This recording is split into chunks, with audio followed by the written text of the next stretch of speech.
Recorded Books presents This Time Next Year We'll Be Laughing, a memoir, by Jacqueline Winspear, narrated by the author. For my brother, John James Winspear, and in memory of our late parents, Albert Frederick and Joyce Margaret Winspear, my heroes.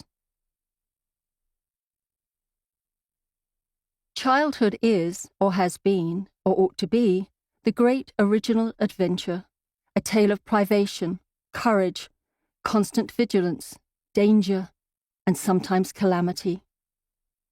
Michael Chabon, Manhood for Amateurs. Prologue.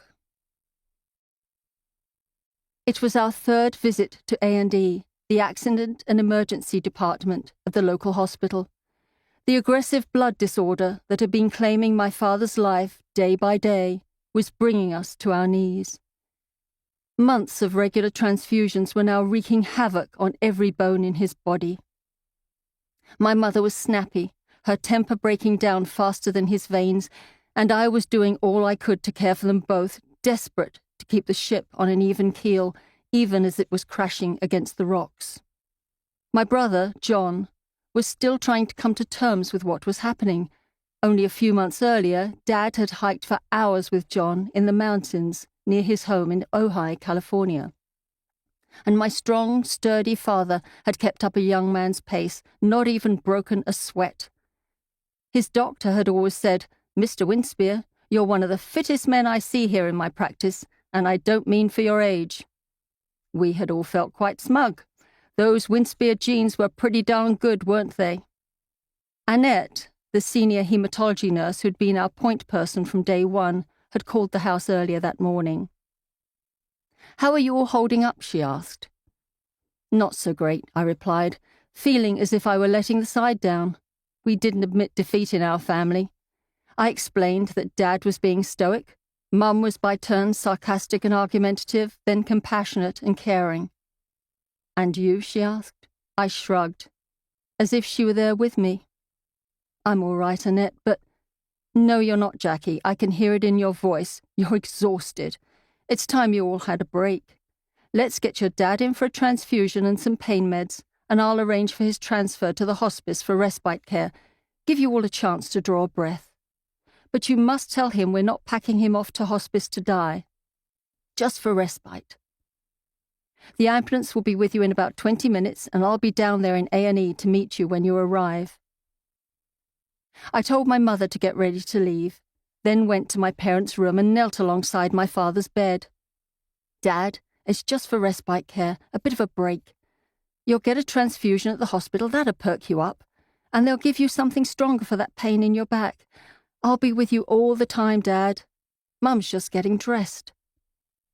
I helped my dad get up from the bed and steadied him as he made his way to the bathroom. I put out a fresh, ironed shirt, his best trousers, and one of his favorite jackets. His leather shoes were polished. Dad was a dapper man, and unless he was working in the garden, he always wanted to be well turned out. Even at 17, when he was first conscripted into the army, he took the uniform to a local tailor for alteration because he didn't like the cut. And now, though he could barely stand, he insisted upon dressing himself. No, he didn't want help from anyone, and certainly no one else could pull off that all-important Windsor knot in his tie. At the hospital, my father was wheeled into a cubicle, where Annette took his hand and explained to us that they were just getting a quarantine room ready for him because A&E is full of people coming in with all sorts of germs, and we don't want your dad catching anything. Then she said she'd like a moment alone with my father. I watched from a distance as Annette sat next to my dad, their heads almost touching while she spoke to him. I've wondered if this was the moment she told him, "Albert, it's almost time." I imagine it might have been. In the quarantine room, my mother and I sat on either side of Dad's bed. I watched as blood and platelets drip, drip, dripped into my father's arm. His shirt sleeves rolled up, his tie removed.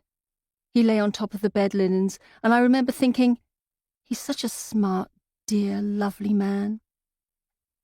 The plan was that as soon as the transfusion was complete, there would be a short wait and a cup of tea and a pastry for Dad before another ambulance would come to take him to the hospice. In the meantime, we waited. Drip, drip, drip. Blood and platelets entering my father's body, giving us all a little more time. We spoke of this and that for a while, ordinary things, subjects of no great import.